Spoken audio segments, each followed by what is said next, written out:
Ингушетии передали двигатель самолета Як-7Б, которым в годы Великой Отечественной войны управлял ингушский летчик, младший лейтенант, герой России Мурат Оздоев.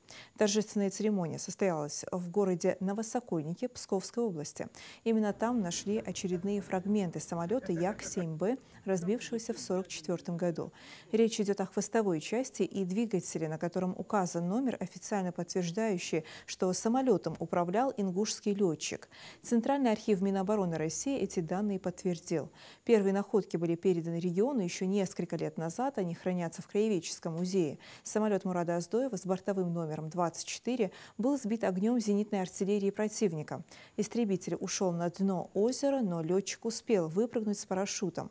В церемонии передачи фрагментов самолета принял участие министр молодежной политики и туризма республики Адам Мальсагов. От имени главы и жителей региона он поблагодарил сотрудников музея краеведения Псковской области и поисковиков за их важнейший вклад в дело сохранения страниц истории ингушского народа.